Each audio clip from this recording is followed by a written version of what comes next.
The magic നോവലിലേക്ക് ഏവർക്കും സ്വാഗതം. Kamala ഗോവിന്ദൻ്റെ Snehadooram part 13. ഞാൻ ഒരുപാട് ആലോചിച്ചു. 4 വർഷത്തെ ഞങ്ങളുടെ ഒരുമിച്ചുള്ള ജീവിതത്തിൻ്റെ കെട്ടുറപ്പ് കൊണ്ടാകാം ഞാൻ മനഃപൂർവ്വം ശ്രമിച്ചിട്ട് കൂടി ആ മുഖം മുമ്പിൽ നിന്ന് മായുന്നില്ല ഹരി. സത്യം, നന്ദയ്ക്ക് കഴിയും, ആ മുഖം മറക്കാൻ കഴിയും. ഹരിയുടെ സ്വരം തെല്ലുറപ്പുള്ളതായിരുന്നു. മറ്റൊരു പുരുഷൻ്റെ ലാളനയും സ്നേഹവും അനുഭവിക്കാൻ തുടങ്ങിയാൽ ഷുവർ നന്ദയ്ക്കത് മറക്കാനാവും.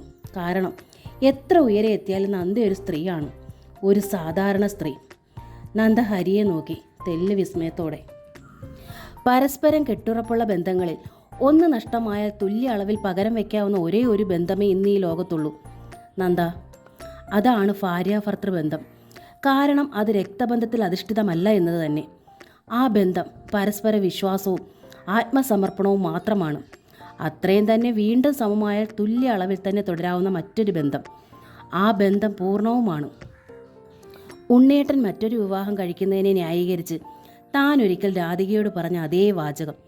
അതെ, ഒന്നിന് പകരം തുല്യം വെക്കാവുന്ന ഒരേ ഒരു ബന്ധമേ ഈ ലോകത്തുള്ളൂ, ഭാര്യാഭർത്തൃ ബന്ധം. ഒരു ഭാര്യ നഷ്ടമായാൽ തുല്യ പ്രാധാന്യത്തോടെ, തുല്യ പൂർത്തീകരണത്തോടെ മറ്റൊരു ഭാര്യ ഉൾക്കൊള്ളാൻ ഒരു ഭർത്താവിന് കഴിയുന്നു.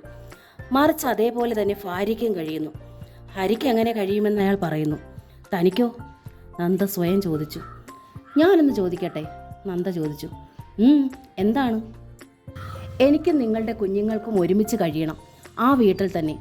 അപ്പോൾ നിങ്ങൾക്കും കുഞ്ഞുങ്ങളെ സ്നേഹിക്കാം. ഹരിയുടെ മുഖം വിടർന്നു പോയി. അയാളുടെ കണ്ണുകളിൽ വിളക്ക് തെളിഞ്ഞു. പക്ഷേ ഞാൻ എൻ്റെ താലി അഴിക്കില്ല, നിങ്ങളുടെ ഭാര്യയുമാകില്ല, സമ്മതമാണോ? ഹരിയുടെ മുഖം ഇരുണ്ടു, കണ്ണുകളിലെ വിളക്കും കെട്ടു. രേവതി ടീച്ചർ വരുമ്പോൾ കരഞ്ഞു കലങ്ങിയ കണ്ണുമായി കിടക്കുകയായിരുന്നു നന്ദ. ചോദിച്ചിട്ടോ ഒരക്ഷരം പോലും പറയാൻ നന്ദയ്ക്ക് കഴിഞ്ഞതുമില്ല.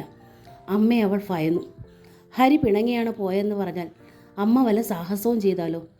നന്ദയെ ഡിസ്ചാർജ് ചെയ്തു. ഹോസ്റ്റലിലേക്ക് തന്നെ മടങ്ങണമെന്ന് നന്ദ വാശി പിടിച്ചെങ്കിലും രേവതി ടീച്ചർ സമ്മതിച്ചില്ല.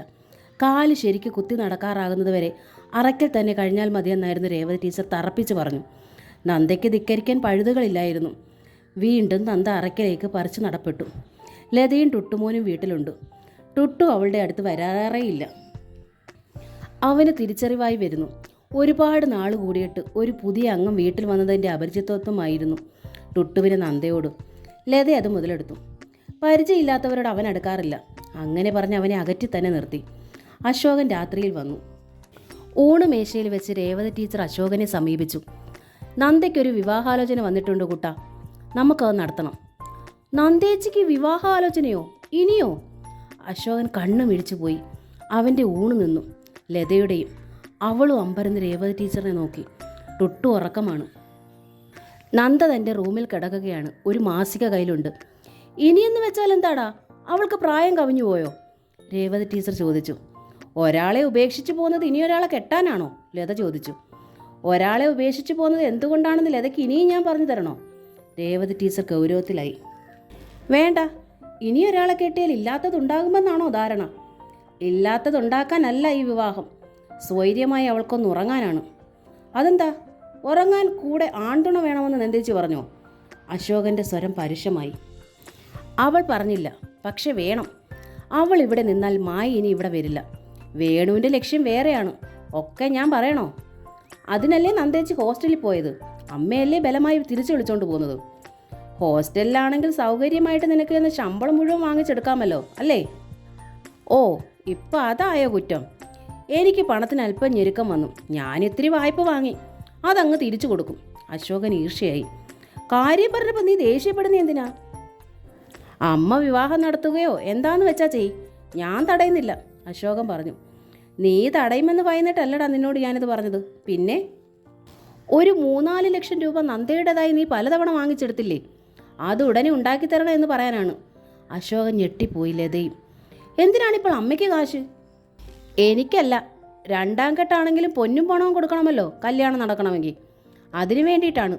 നീ അത് ഉടൻ ഉണ്ടാക്കിത്തരണം, അത്യാവശ്യമാണ്. അശോകൻ്റെ മുഖത്ത് രക്തമയമില്ലാതായി. ലതയ്ക്കും വെപ്രാളമായി. രേവതി ടീച്ചർ മുറിയിലേക്ക് വന്നപ്പോൾ നന്ദ ചോദിച്ചു. എന്തിനാണമ്മേ വെറുതെ അവനുമായിട്ട് മുഷിയുന്നത്? മുഷിയുകയല്ലേടി, നിന്റെ പണം വേണം 2 ആൾക്കും. അതിനാർത്തിയുണ്ട്. നീ ഹോസ്പിറ്റലിൽ 2 ആഴ്ചയിലധികം കിടന്നു. ഇവൻ വന്നത് 2 തവണ. ലതയോ ഒന്ന് തിരിഞ്ഞു നോക്കിയോ? ഓർക്കുമ്പോൾ കുറച്ച് ദണ്ഡമുണ്ട് എനിക്ക് വിഷമമില്ലല്ലോ അമ്മേ. പണം അല്ലേലും വേണം. മുഴുവൻ തന്നില്ലെങ്കിലും കുറച്ചെങ്കിലും. ആവശ്യം വന്നാൽ ഒരു കരുതൽ വേണ്ടേ? ആവശ്യം വരില്ലമ്മേ, നന്ദ പറഞ്ഞു.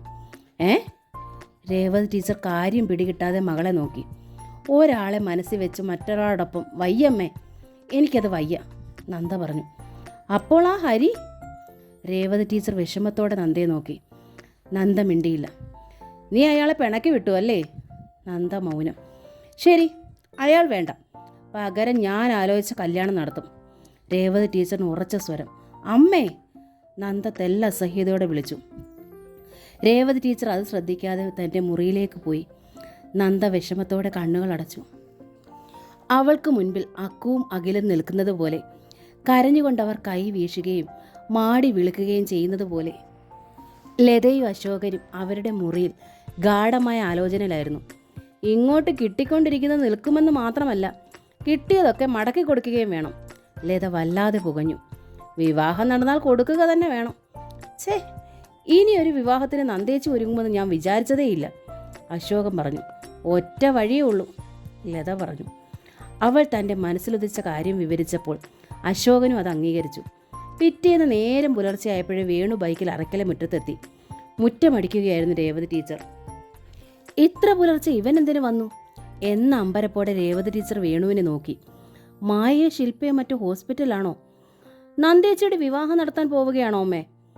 രാത്രിയിൽ അവൻ ഉറങ്ങിയിട്ടേ ഇല്ലെന്ന് തോന്നി ചോദ്യം കേട്ടപ്പോൾ. ആര് പറഞ്ഞു നിന്നോട്? രേവതി ടീച്ചർ മുഖം ചൊളിച്ചു. ഇന്നലെ രാത്രിയിൽ സംസാരിച്ച വിവരം വേണു എങ്ങനെ അറിഞ്ഞു? കുട്ടം വിളിച്ചറിയിച്ചതോ? രേവതി ടീച്ചറിൻ്റെ മുഖം കൂടുതൽ ചുളിഞ്ഞു. അമ്മയോട് ഞാനെന്ന് പറഞ്ഞ കാര്യം അമ്മ അത് മറന്നോ? ഇല്ല. പിന്നെ ഈ വിവാഹാലോചന ഇപ്പോൾ എങ്ങനെ ഉണ്ടായി? വേണു, നീ എൻ്റെ മരുമകനാണ്, എൻ്റെ ഇളയ മകളുടെ ഭർത്താവ്. ഞാൻ 30 വർഷം അക്ഷരങ്ങൾ പഠിപ്പിച്ചൊരു ടീച്ചറുമാണ്.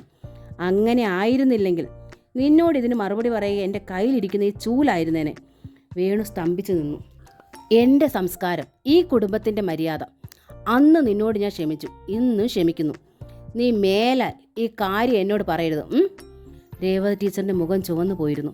അവർ ചൂല് മുറ്റത്തേക്കിട്ട് അകത്തേക്ക് കയറി ചെല്ലുമ്പോൾ മുറ്റത്തെ സംഭാഷണം ശ്രദ്ധിക്കാൻ ശ്രമിച്ച് അകത്ത് നിൽക്കുകയായിരുന്നു അശോകൻ ലതയും. എടാ, പെങ്ങളെ വ്യഭിചരിച്ച് കിട്ടുന്ന പണം വാങ്ങുന്ന ആങ്ങളമാരുണ്ട്. അതും ചിലരുടെ സംസ്കാരമാണ്. അവർ കുടുംബത്ത് പിറന്നതല്ല, നല്ല തന്തയ്ക്ക് ജനിച്ചവരുമല്ല. നീ ഇപ്പോൾ അതാണ് ചെയ്തത്. രേവതി ടീച്ചർ അത്യന്തം രോഷത്തോടെ, അതിലേറെ സങ്കടത്തോടെ അശോകൻ്റെ നേരെ വിരൽ ചൂണ്ടി. 2 പെങ്ങന്മാരെ ഒരാൾക്ക് കൊടുത്തിട്ട് ലാഭമെടുക്കാനുള്ള വിദ്യ നിനക്ക് സ്വയം തോന്നിയതോ അതോ ഇവൾ പറഞ്ഞു തന്നതോ? രേവതി ടീച്ചർ ലതയും വിരൽ ചൂണ്ടി. ലതയുടെ മുഖം ബലൂൺ പോലെ വീർത്തു. അശോകനും മിണ്ടാൻ കഴിഞ്ഞില്ല. എന്താ അമ്മേ ഇവിടെ? ബഹളം കേട്ട് നന്ദ മുറിയിൽ നിന്നിറങ്ങി വന്നത് അപ്പോഴാണ്. നീ മിണ്ടരുത്. രേവതി ടീച്ചറിൻ്റെ രോഷം നന്ദയുടെ നേർ കാണ പൊട്ടി. നീ കാരണം ഈ വീടിൻ്റെ സ്വൈര്യം നശിച്ചു. എനിക്ക് സ്വസ്ഥതയില്ലാണ്ടായി. നന്ദ മിണ്ടിയില്ല. അശോകനും ലതയും അവരുടെ മുറിയിലേക്ക് കയറി വാതിൽ വലിച്ചടച്ചു. നീ ഇനി ഒന്നും പറയണ്ട. ഞാൻ ആ കുറിപ്പിനെ വിളിക്കാൻ പോവുകയാണ്. അയാൾ കൊണ്ടുവന്ന ആലോചന ഉറപ്പിക്കും. കല്യാണവും നടത്തും. എതിർത്താൽ നിന്റെ മുൻപിൽ വെച്ച് മണ്ണെണ്ണ ഒഴിച്ച് ഞാൻ തീ വെച്ചു ചാവും. ഓർത്തോ? രേവതി ടീച്ചർ ശക്തമായി ചീറി. അമ്മയുടെ മുഖഭാവം കണ്ടപ്പോൾ നന്ദ ഭയന്നുപോയി. അവൾ ശബ്ദിച്ചില്ല, എതിർത്തതുമില്ല. തൻ്റെ മുറിയിലേക്ക് തിരിച്ചു കയറി, തികച്ചും പരാജിതയെപ്പോലെ. രേവതി ടീച്ചർ കുളിച്ചു, നല്ല വസ്ത്രം ധരിച്ചു. 1 കിലോമീറ്റർ അപ്പുറത്താണ് ദല്ലാൾ കുറുപ്പിൻ്റെ വീട്. അയാളുടെ വീട്ടിൽ ഫോണില്ല, കോണ്ടാക്റ്റ് നമ്പറുണ്ട്. മറ്റുള്ള വീടുകളിൽ വിളിച്ച് അവരെ ബുദ്ധിമുട്ടിക്കുന്നില്ല നല്ലത്. അവിടെ വരെ ഒന്ന് പോകുന്നതല്ലേ. നേരിട്ട് കാര്യങ്ങൾ അറിഞ്ഞു പോരാമല്ലോ. രേവതി ടീച്ചർ അങ്ങോട്ട് പുറപ്പെട്ടു. പുലർച്ച. രാവിലെ ചായയുമായി സിറ്റൗട്ടിൽ വന്നിരുന്ന് പത്രം എടുത്ത് നിവർത്തുകയായിരുന്നു ഉണ്ണികൃഷ്ണൻ. പത്രത്തിൻ്റെ മുകളിൽ ഇടത് സൈഡിൽ കണ്ടു ഒക്ടോബർ 18 വ്യാഴം. മാസവും തീയതിയും ദിവസവും. ഒരു നിമിഷം ഉണ്ണികൃഷ്ണൻ്റെ കയ്യിലിരുന്ന ചായ ഒന്ന് തുളുമ്പി. കൈ ലേശമൊന്ന് വിറച്ചതാണ്. മനസ്സിൻ്റെ വിറയൽ കൈകളിലേക്കും പകർന്നിരിക്കുന്നു. ഒക്ടോബർ 18, തൻ്റെ വെഡ്ഡിംഗ് ഡേ. താനും നന്ദെ ഒന്നിച്ചിട്ട് 5 വർഷം തികയുന്ന ദിവസം. പിരിഞ്ഞിട്ട് 10 മാസവും കഴിഞ്ഞിരിക്കുന്നു.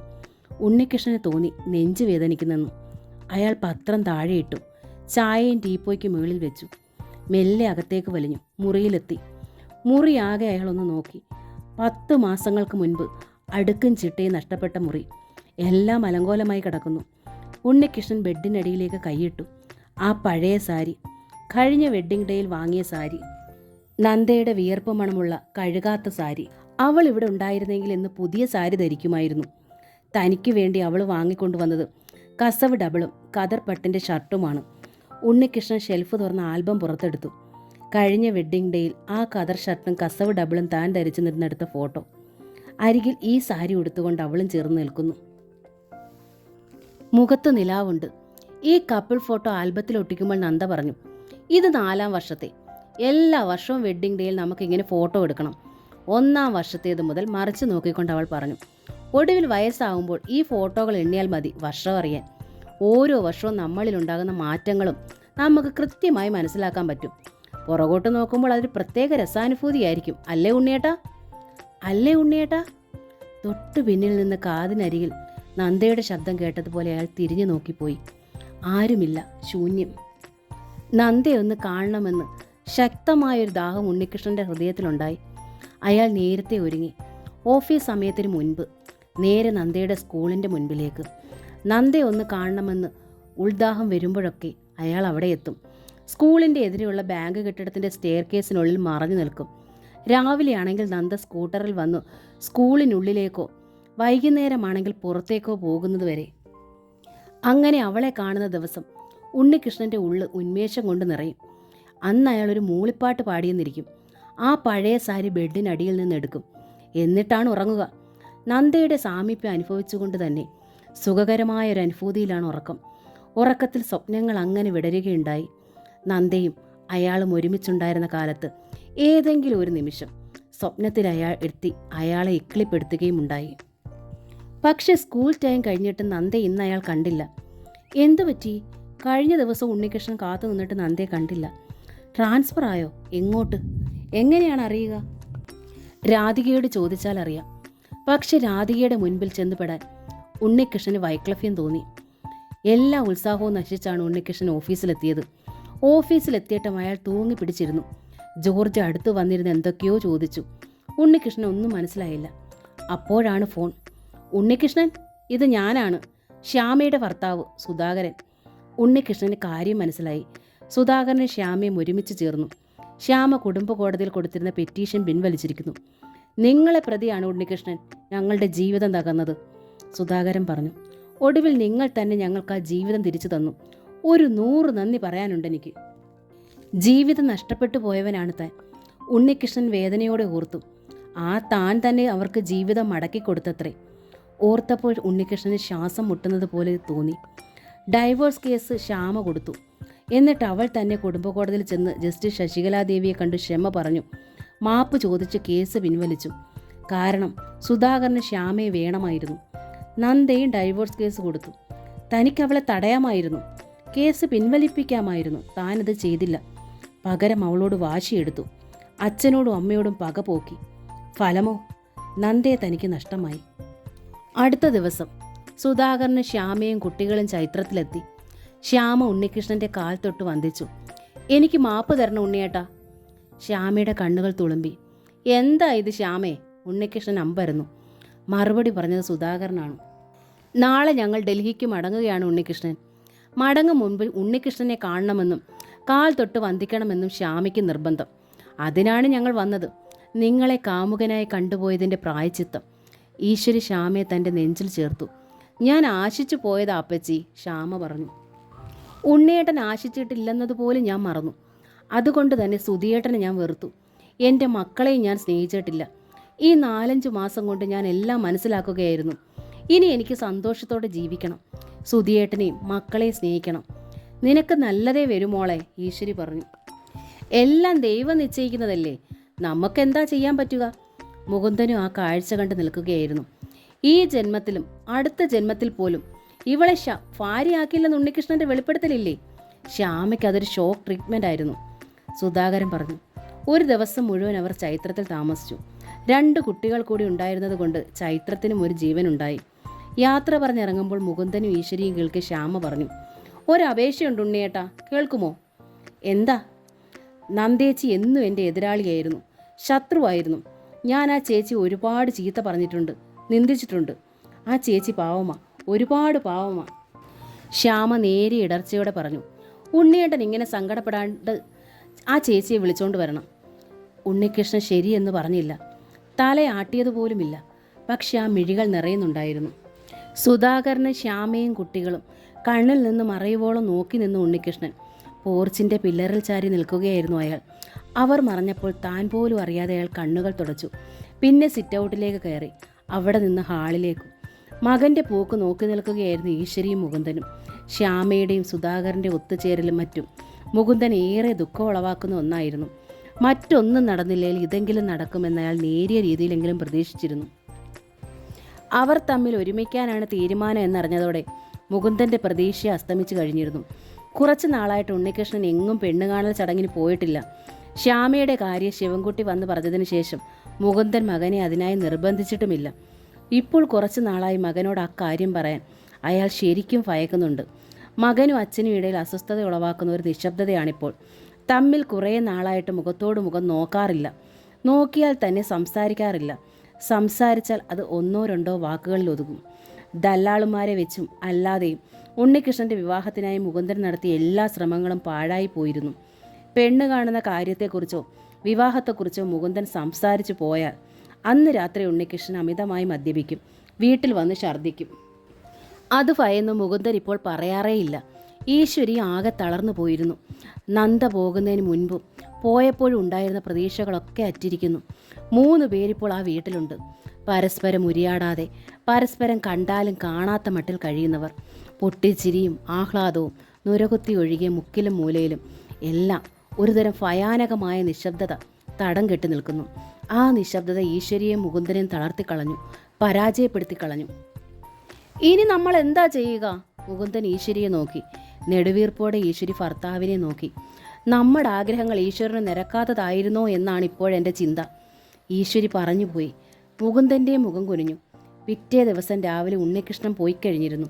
തൊടിയിൽ മതിലിനരികിൽ കിളിർത്തു വന്ന പാവലിന് ചെറിയൊരു പന്തലിട്ട് കൊടുക്കുകയായിരുന്നു മുകുന്ദൻ. സഹായത്തിന് ഈശ്വരി അരികിലുണ്ട്. അപ്പോഴാണ് അപ്പുറത്തു നിന്നും മതിലിനരികിൽ സാലിയുടെ തല കണ്ടത്.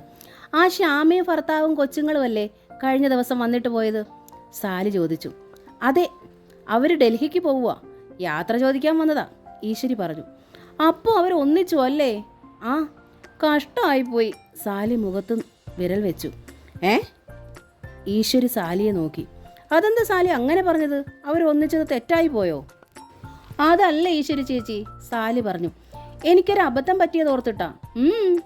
ശ്യാമ ബന്ധം വിടർത്തി വരുമെന്നും ആ പെങ്കൊച്ചിനെ ഉണ്ണികൃഷ്ണൻ വിവാഹം ചെയ്യുമെന്ന് ഈശ്വരി ചേച്ചി മുകുന്ദൻ ചേട്ടനും കൂടി എന്നോടൊരിക്കൽ പറഞ്ഞില്ലായിരുന്നോ? ടൗണിൽ വെച്ചൊരിക്കൽ നന്ദയെ കണ്ടപ്പോൾ ഞാനത് പറഞ്ഞുപോയി. മുകുന്ദൻ പാവൽ പരിപാടി നിർത്തിയിട്ട് സാലിയെ തുറിച്ചു നോക്കി. എന്തിനാ നിങ്ങൾ അതും ഇതും പറയാൻ പോകുന്നത്? അയാൾ ദേഷ്യപ്പെട്ടു. ഇതൊക്കെ കേട്ടാൽ അവൾ വിഷമിക്കില്ലേ? ഏതാ അപ്പോൾ നന്നായേ. ഉണ്ണികൃഷ്ണൻ വേറെ കല്യാണം കഴിക്കാൻ വേണ്ടിയിട്ടല്ലേ നിങ്ങൾ നന്ദയെ ഉപേക്ഷിച്ചത്? പിന്നെ ഞാനത് പറഞ്ഞതാണോ കുറ്റമായേ? സാലി ചോദിച്ചു. നന്ദയെ ഉപേക്ഷിച്ചെന്ന് ഉണ്ണികൃഷ്ണൻ വേറെ വിവാഹം കഴിക്കാൻ പോകുന്നെന്നൊക്കെ പറഞ്ഞതാ എന്ന് വെച്ച് അങ്ങനെ തന്നെ ആകണമെന്ന് നിർബന്ധമൊന്നുമില്ലല്ലോ. ഗൗരവത്തിൽ അങ്ങനെ പറഞ്ഞിട്ട് മുകുന്ദൻ പൈപ്പിൻ ചുവട്ടിൽ കൈ കഴുകിയിട്ട് മുറ്റത്തേക്ക് പോയി. വിഷണ്ണയായി നിന്നുപോയി സാലി. മുകുന്ദൻ്റെ പോക്ക് ശ്രദ്ധിച്ച ഈശ്വരി അമ്മ കത്തിയുമൊക്കെ താഴെയിട്ട് മുകുന്ദൻ്റെ അടുത്തേക്ക് ചെന്നു. എന്തിനാ വെറുതെ ആ സാലിയോട് കയർത്തത്? അവർ തെറ്റൊന്നും പറഞ്ഞില്ലല്ലോ, ഉള്ള കാര്യമല്ലേ? ഈശ്വരി ചോദിച്ചു. ഉള്ള കാര്യമാണെങ്കിൽ അത് കേൾക്കുമ്പോൾ നന്ദയ്ക്ക് വിഷമം വരുത്തില്ലോടി? മുകുന്ദൻ ചോദിച്ചു. അയാളുടെ മുഖത്ത് തെല്ലു കുറ്റബോധമുണ്ടായിരുന്നു, വിഷാദവും. ഈശ്വരി അത് കണ്ടുപിടിച്ചു. അവർ ഭർത്താവിന് ശ്രദ്ധയോടൊന്ന് നോക്കി. നിങ്ങളുടെ മനസ്സിൽ ഏതാണ്ടുണ്ട്. 2-3 ദിവസമായിട്ട് ഞാൻ ശ്രദ്ധിക്കുന്നുണ്ട്. എന്താ കാര്യം? 2-3 ദിവസമായിട്ടല്ലടി, കുറച്ച് നാളായി എൻ്റെ മനസ്സിലൊരാലോചന. ശരിക്കൊന്നും ഉറങ്ങാനും പറ്റുന്നില്ല. എന്താ? അല്ല, ഉണ്ണിയുടെ കാര്യം ഓർത്തിട്ടാ. നമ്മൾ ഉദ്ദേശിച്ച കടവിലൊന്നും അവനെ കെട്ടിയിടാൻ പറ്റുമെന്ന് തോന്നുന്നില്ല. അതിപ്പോഴാണോ നിങ്ങൾക്ക് മനസ്സിലായേ? ഈശ്വരി ചോദിച്ചു. അന്നേ ഞാൻ പറഞ്ഞതല്ലേ, എതിർത്തതല്ലേ? അപ്പോൾ നിങ്ങൾ എന്നെ തിന്നാൻ വന്നു. ഇപ്പോഴിനി പറഞ്ഞിട്ട് എന്തുവാ കാര്യം? ഇപ്പം കുറ്റം എനിക്കായോ? എന്നാ പിന്നെ പറ്റത്തില്ലെന്ന് നിനക്കങ്ങ് പറയാൻ മേലായിരുന്നോടി? മുകുന്ദൻ ശുഭിതനായി. ഉവ്വ്, ഞാൻ പറഞ്ഞാൽ ഉടനെ സമ്മതിച്ചു തരുന്ന ആളല്ലേ. പറയാവുന്ന രീതിയിലൊക്കെ ഞാൻ പറഞ്ഞു, നിങ്ങൾ കേട്ടില്ല. പിന്നെ നിങ്ങളോടൊപ്പം ഞാനും നിന്നു. കാരണം നിങ്ങളത് ചെയ്തതും വലിയൊരു തെറ്റായിട്ട് എനിക്ക് തോന്നിയിട്ടില്ല. നമ്മുടെ ആഗ്രഹം അത്ര വലുതാണെന്ന് നമുക്കല്ലേ അറിയാവുന്നത്. ഇപ്പോഴും എനിക്ക് ആ ആഗ്രഹമുണ്ട് താനും. പക്ഷേ ഈശ്വര നിശ്ചയം മാറ്റാൻ പറ്റുമോ? ഈശ്വരി വിഷാദത്തോടെ ചോദിച്ചു. അത് തന്നെ ഞാനും ഇപ്പോഴും ഓർക്കുന്നത്. മുകുന്ദൻ മുറിക്കുള്ളിലേക്ക് കയറിപ്പോയി, കഠിനമായ ആലോചനാഭാവത്തിൽ. അടുത്ത ദിവസം രാവിലെ ഉണ്ണികൃഷ്ണൻ ഓഫീസിലേക്ക് പോകാനുള്ള വേഷത്തിൽ സിറ്റൗട്ടിലേക്ക് വരികയായിരുന്നു. സിറ്റൗട്ടിലെ കസേരയിൽ ടീപ്പോയുടെ മുകളിലേക്ക് കാലും കയറ്റി വെച്ചിരിക്കുകയാണ് മുകുന്ദൻ. അച്ഛനെ കണ്ടെങ്കിലും ശ്രദ്ധിക്കാത്ത മട്ടിൽ പോർച്ചിലിരിക്കുന്ന ബൈക്കിനടുത്തേക്ക് ഇറങ്ങി നടന്നു ഉണ്ണികൃഷ്ണൻ. ഉണ്ണി, മുകുന്ദൻ വിളിച്ചു. ഉണ്ണികൃഷ്ണൻ നിന്നു. വളരെ നാളുകൾക്ക് ശേഷം ഇത്രയും സ്നേഹവും വാത്സല്യവും കലർന്നുള്ള വിളി കേട്ടതുകൊണ്ടാവും ഉണ്ണികൃഷ്ണൻ തിരിഞ്ഞ് അച്ഛനെ നോക്കി. നിനക്ക് ധൃതിയുണ്ടോ പോകാൻ? എന്താ അച്ഛാ? ഉണ്ണികൃഷ്ണൻ തിരികെ സിറ്റൗട്ടിലേക്ക് കയറി. കഴിഞ്ഞ ദിവസം ശ്യാമ പറഞ്ഞില്ലേ ഒരു കാര്യം? ഞാൻ അതുതന്നെ ആലോചിക്കുകയായിരുന്നു. മുകുന്ദൻ തെല്ലും മടിച്ചാണെങ്കിലും പറഞ്ഞു. എന്താ അച്ഛാ കാര്യം? അല്ല, അവൾ പറഞ്ഞില്ലേ നന്ദയെ ചെന്ന് തിരിച്ചു വിളിക്കണമെന്ന്? ഉണ്ണികൃഷ്ണൻ്റെ മുഖം മങ്ങി. ഓ, അതവളൊരു വിവരക്കേട് പറഞ്ഞതല്ലേ? ഉണ്ണികൃഷ്ണൻ അതത്ര കാര്യമാക്കാത്ത മട്ടിൽ പറഞ്ഞു. അച്ഛനത് കാര്യമാക്കണ്ട. അല്ല, അവൾ വിവരക്കേട് പറഞ്ഞതായാലും കാര്യമായിട്ട് എടുത്താലോന്നാണ് ഞാൻ ആലോചിക്കുന്നത്. അത് അച്ഛൻ്റെ ഇഷ്ടം.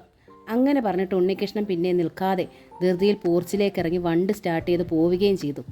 മുകുന്ദൻ വിഷണ്ണനായി അങ്ങനെ നോക്കി നിന്നു. താൻ പറയുന്നത് മുഴുവൻ കേൾക്കാൻ പോലും മകൻ നിന്നു തന്നില്ലല്ലോ. അവനെ തടയാനും തനിക്ക് കഴിഞ്ഞില്ല. മകൻ തന്നേക്കാൾ വലുതായി നിൽക്കുന്നത് പോലെ അയാൾക്ക് തോന്നി. തൻ്റെ ഉള്ളിൽ കുറ്റബോധം ഉള്ളതുകൊണ്ടാണ് ആ തോന്നലെന്ന് മനസ്സിലായി. അന്ന് വൈകിട്ട് ഉണ്ണികൃഷ്ണൻ വന്നതും അമിതമായി മദ്യപിച്ചിട്ടാണ്. രേവതി ടീച്ചർ ദല്ലാൽ കുറുപ്പിൻ്റെ വീട്ടിൽ ചെന്നപ്പോൾ അയാൾ സ്ഥലത്തുണ്ടായിരുന്നില്ല. ഏതോ ഒരു കല്യാണം നടത്തിയെടുക്കാനുള്ള തിരക്കിലായിരുന്നു അയാൾ. അത് കഴിഞ്ഞപ്പോൾ അയാൾ ഒരു ദിവസം അറയ്ക്കൽ വന്നു. ടീച്ചർ എന്നെ അന്വേഷിച്ചെന്ന് വീട്ടുകാരത്തി പറഞ്ഞു. ഇന്നാളത്തെ കാര്യത്തിനാണോ? കുറുപ്പ് വരാന്തയിലെ അരപ്ലേസിലിരുന്നു. രേവതി ടീച്ചർ സെറ്റിയിലും. അതേ കുറുപ്പേ, അതേക്കുറിച്ച് ആലോചിക്കാൻ തന്നെയാ. കുറുപ്പ് വിവരങ്ങളൊക്കെ പറഞ്ഞെങ്കിലും അയാൾ ഇങ്ങോട്ട് വന്നില്ലല്ലോ. നന്ദയെ കാണണ്ടേ? നന്ദയ്ക്കും കാണണ്ടേ? ടീച്ചർ പറഞ്ഞു തെല്ല് ശബ്ദത്തിൽ തന്നെ, അകത്തിരിക്കുന്ന നന്ദ കേൾക്കത്തക്ക വിധത്തിൽ. ഞാൻ പറയാൻ ടീച്ചറെ. ആ, പ്രശ്നങ്ങളൊന്നും ഉണ്ടാകത്തില്ലല്ലോ. എന്ത് പ്രശ്നമാണ് ടീച്ചറെ? എൻ്റെ മോൾക്ക് എന്ന് സങ്കടപ്പെടാനേ വിധിയുള്ളൂ. ഇനിയെങ്കിലും അവൾക്കൊരു സുഖം വേണം. രണ്ടാം കെട്ടിന് അവൾക്ക് തീരെ താല്പര്യമില്ലാത്തതാണെന്ന് കുറുപ്പിനറിയാമല്ലോ. ഇഷ്ടമില്ലാതെ നടത്തുന്നതായാലും പിന്നീടത് വേണ്ടായിരുന്നെന്ന് അവൾക്ക് തോന്നരുത്. മോശപ്പെട്ടൊരു കാര്യം കൊണ്ട് കുറുപ്പ് ഇവിടെ വരുമോ ടീച്ചറെ? ഞാനവിടെ പോയി വിവരം പറയാം. സോമനാഥൻ ഇവിടെ വന്നെന്ന് കാണട്ടെ. എന്നിട്ട് ടീച്ചറോട് ഒരു കാര്യം ചെയ്യുക. ടീച്ചർ നേരിട്ടോ അല്ലെങ്കിൽ ആരെയെങ്കിലും വിട്ടിട്ടോ എന്ന് അന്വേഷിപ്പിക്കുക. കൊള്ളാവുന്ന കേസാണെങ്കിൽ മാത്രം നമുക്ക് മുന്നോട്ട് നീങ്ങിയാൽ മതിയെന്നേ. അതത്രേ ഉള്ളൂ. അപ്പോൾ രേവതി ടീച്ചറിനെ ഒരേ സമയം അമ്പരിപ്പിക്കുകയും ആഹ്ലാദിപ്പിക്കുകയും ചെയ്തുകൊണ്ട് അറയ്ക്കലെ പടിക്കൽ ഒരു കാർ വന്നു നിന്നു. കാറിനുള്ളിൽ നിന്ന് ഡോർ തുറന്ന് ആദ്യം ചാടി ഇറങ്ങിയത് അഖിലാണ്. അക്കുവിനെ കയ്യിലെടുത്തുകൊണ്ട് പിന്നാലെ ഹരിയും. ഈശ്വര, രേവതി ടീച്ചറിന് അതിൽ പരം ഒരു ആനന്ദമില്ല. നന്ദയെ ഹരിയും കൂടി സംസാരിച്ച് പിരിഞ്ഞു എന്ന് തന്നെയാണ് അവർ കണക്ക് കൂട്ടിയിരുന്നത്. ഇനി അവൻ വരില്ല എന്നും. ദിവസങ്ങളെ ആയിട്ടുള്ളൂ പരിചയപ്പെട്ടതെങ്കിലും മറ്റേതൊരു വിവാഹാലോചനയെക്കാൾക്കും രേവതി ടീച്ചറിന് ഇഷ്ടപ്പെട്ടത് ഹരിയെയും കുഞ്ഞുങ്ങളെയും തന്നെയാണ്. മുറ്റത്തേക്ക് ഇറങ്ങി വന്ന ഹരി രേവതി ടീച്ചറിന് മുൻപിൽ വന്നു നിന്ന് വിളിച്ചു, അമ്മേ. ടീച്ചറിൻ്റെ ഉള്ളു കുളിർത്തുപോയി. എത്ര നല്ല മുഹൂർത്തത്തിലാണ് ഇവരുടെ വരവ്. അല്പം കൂടി വൈകിയിരുന്നെങ്കിൽ കുറുപ്പിനോട് താൻ വാക്കു പറഞ്ഞു പോയേനെ. ആരാ ഇവർ? കുറുപ്പ് ആംഗ്യ ഭാഷയിൽ ചോദിച്ചു. ആ, കുറുപ്പ് പോയിക്കോളൂ, ഞാൻ പിന്നെ വിളിക്കാം, രേവതി ടീച്ചർ പറഞ്ഞു. അല്ല, അത് പിന്നെ, കുറുപ്പ് പരങ്ങി.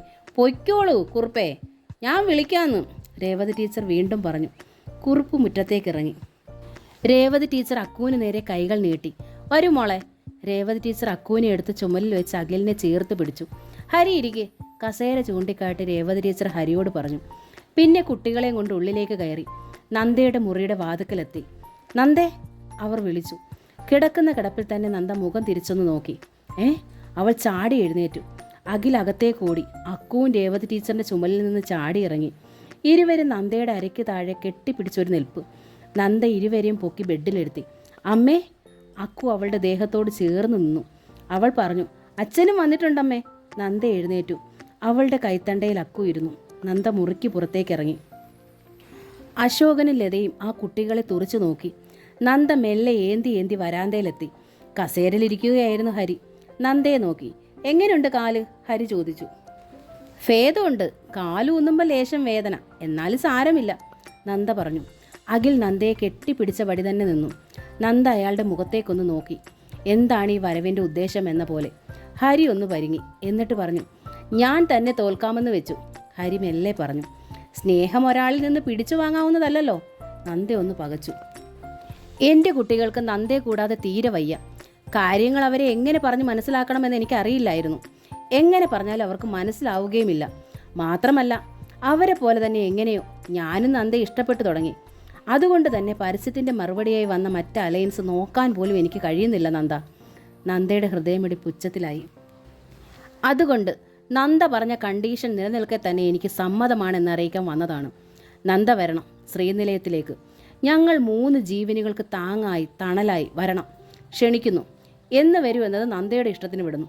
അവിശ്വസനീയതയോടെ നന്ദ ഹരിയെ നോക്കി. സത്യമാണ് നന്ദ, ഞാൻ എന്നേക്കാൾ അധികം എൻ്റെ കുട്ടികളെ സ്നേഹിക്കുന്നു.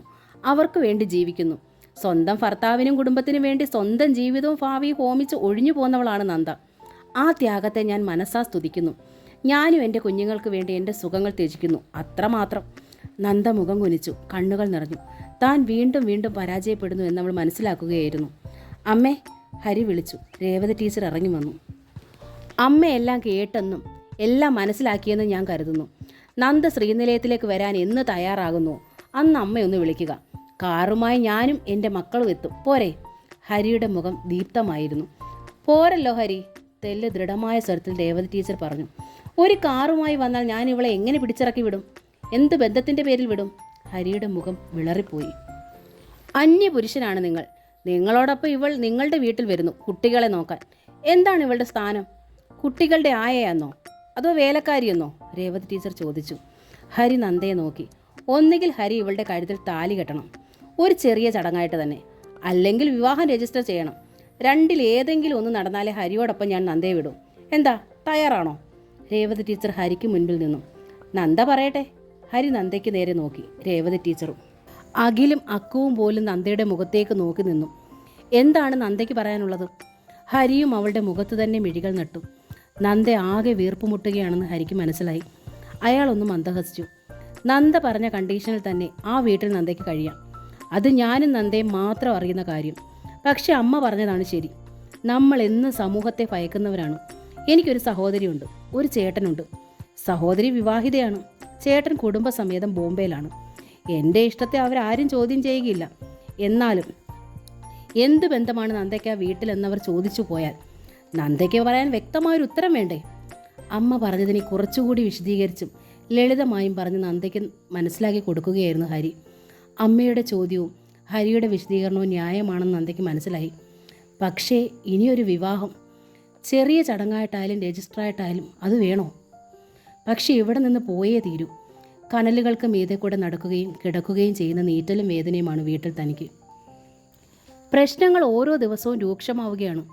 താൻ ഇനിയും എന്തെങ്കിലും ചെയ്തില്ലെങ്കിൽ താൻ കാരണം അമ്മ എന്തെങ്കിലും കടുങ്കൈ ചെയ്തു എന്ന് വരും. അത് പാടില്ല. ഇവിടെ നിന്ന് പോയേ തീരൂ, എങ്ങോട്ടെങ്കിലും.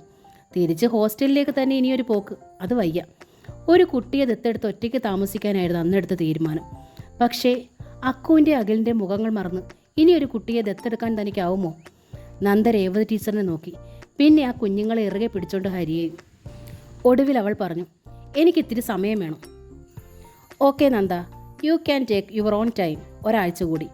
ഒരു നല്ല തീരുമാനത്തിനായി ഒരാഴ്ച കൂടി കാത്തിരിക്കാൻ ഞങ്ങൾ റെഡി, അല്ലേ കുട്ടാ? ഹരി പുഞ്ചിരിയോടെ അഖിലിനെ നോക്കി. അവൻ്റെ മുഖത്ത് ആഹ്ലാദ പൂത്തിരി കത്തുകയായിരുന്നു അക്കുവിൻ്റെ. മൂവരും യാത്ര പറഞ്ഞ് കാറിൽ കയറി. ആ കാർ നീങ്ങുമ്പോൾ ശരിക്കും ഒരു വേർപാടിൻ്റെ വേദന കൊണ്ട് ഹൃദയം വെങ്ങുന്നുണ്ടെന്ന് നന്ദയ്ക്ക് തോന്നി. രേവതി ടീച്ചർ അകത്തേക്ക് ചെല്ലുമ്പോൾ ലത അവിടെ നിൽക്കുന്നുണ്ട്. അയാളാണോ അമ്മേ നന്ദേച്ചി രണ്ടാമത് വിവാഹം കഴിക്കാൻ പോകുന്ന ആള്? അവൾ ചോദിച്ചു. ആ, തീരുമാനമായില്ല. എന്തിനാ തീരുമാനിക്കാതിരിക്കുന്നേ? കാറും വലിയ വീടും മറ്റ് സൗകര്യങ്ങളൊക്കെ ഉള്ളതല്ലയോ? രേവതി ടീച്ചർ മരുമകളെ ഒന്ന് ഇരുത്തി നോക്കി. നന്ദേച്ചി ഭാഗ്യമുള്ളോളാം. ആദ്യത്തെ ഭർത്താവിനെ ഉപേക്ഷിച്ച് പോന്നെങ്കിൽ എന്താ? ഇപ്പോൾ എന്തുകൊണ്ട് നോക്കിയാലും ഇരട്ടി മെച്ചപ്പെട്ട ആളെയല്ലേ കിട്ടാൻ പോകുന്നത്? അല്ല, ഓരോന്നിനും വേണം ഓരോ ഭാഗ്യങ്ങളേ. ചുണ്ട് അല്പമൊന്ന് കൂട്ടിക്കൊണ്ട് ലത തൻ്റെ റൂമിലേക്ക് വലിഞ്ഞു. ടുട്ടു അവിടെ എന്തൊക്കെയോ വലിച്ചെറിയുകയും ചിണുങ്ങുകയൊക്കെ ചെയ്യുന്നുണ്ടായിരുന്നു. മരുമകളോട് എന്താണ് മറുപടി പറയുക എന്ന് രേവതി ടീച്ചർ ഓർത്തു നിന്നു. പിന്നെ കരുതി ഒന്നും പറയണ്ടാന്ന്. മൗനം ഭൂഷണമെന്ന് തന്നെ കരുതി. ഒരാഴ്ച അവധി പറഞ്ഞു പോയെങ്കിലും ദിവസവും ശ്രീനിലയത്തിൽ നിന്നുള്ള വിളി വന്നു തുടങ്ങി. പ്രതി ഹരിയല്ല, അഖിലും അക്കുവും. അമ്മയുടെ കാലുവേദന ശരിക്കും കുറഞ്ഞോ? ഒട്ടും വേദനയില്ലേ? സത്യമായിട്ടും വേദനയില്ലേ? അമ്മ എന്തെടുക്കുവാ? അമ്മ എന്നാ ഇങ്ങോട്ട് വരുന്നേ? ഞങ്ങൾ അച്ഛൻ്റെ കൂടെ വരട്ടെ? അങ്ങനെ ചോദ്യങ്ങൾ നീളും. നന്ദ പിന്നെ ആ ഫോൺ കോളിന് കാത്തിരിപ്പായി. ഒടുവിൽ ഒരാഴ്ച തികയുന്നതിന് മുൻപ് തന്നെ നന്ദ രേവതി ടീച്ചറിനോട് വിവരം പറഞ്ഞു. എനിക്ക് സമ്മതമാമേ, ഹരിയെ വിളിച്ച് പറഞ്ഞോളൂ. രേവതി ടീച്ചറിൻ്റെ കർണാമൃതമായിരുന്നു ആ വാക്കുകൾ. ടീച്ചർ ഹരിയുടെ സെല്ലിൽ വിളിച്ചു. അയാൾ വർക്ക് സൈറ്റിലായിരുന്നു. പ്രതീക്ഷ ഉണ്ടായിരുന്നെങ്കിലും കേട്ടപ്പോൾ വാനിലൂടെ ഉയർന്നു പറക്കുന്നതായി തോന്നി അയാൾക്ക്. ഒരവിശ്വസനിധി. അമ്മ ഫോൺ നന്ദയ്ക്കൊന്ന് കൊടുക്കൂ, ഹരി പറഞ്ഞു. രേവതി ടീച്ചർ റിസീവർ നന്ദയ്ക്ക് കൈമാറി. ഞാൻ എന്ന് വരണം? ഹരിയുടെ ഇഷ്ടം, നന്ദ പറഞ്ഞു. എന്തൊക്കെ കൊണ്ടുവരണം? എൻ്റെ 2 മക്കളെ മാത്രം, നന്ദ പറഞ്ഞു. ഹരി ഒരു നിമിഷം നിശ്ചലനായി. എന്നിട്ട് പറഞ്ഞു, thank you Nanda, a lot of 100 times. Cell of ആക്കുമ്പോൾ അയാൾ അറിഞ്ഞു, അറിയാതെ കണ്ണുകളിൽ നനവൂറുന്നുണ്ടെന്നു. അയാൾ ഉദ്ദേശിച്ചത് ഒരു താലിച്ചരടെന്നോ മന്ത്രകോടിയെന്നോ 2 പൂമാലയെന്നോ ഒക്കെ ആവാം. പക്ഷെ നന്ദ പറഞ്ഞതോ എൻ്റെ 2 മക്കളെ മാത്രമെന്നു. ഹരിക്ക് കണ്ണല്ല, മനസ്സ് നിറഞ്ഞുപോയി. കമലാ ഗോവിന്ദൻ്റെ സ്നേഹദൂരം എന്ന നോവലിൻ്റെ ഈ ഭാഗം ഇവിടെ പൂർണ്ണമാവുകയാണ്. ഈ നോവൽ നിങ്ങൾക്ക് ഇഷ്ടമായെങ്കിൽ സബ്സ്ക്രൈബ് ചെയ്യാതാണ് നിങ്ങളിത് കാണുന്നതെങ്കിൽ പ്ലീസ് ഒന്ന് സബ്സ്ക്രൈബ് ചെയ്യണേ. Thank you.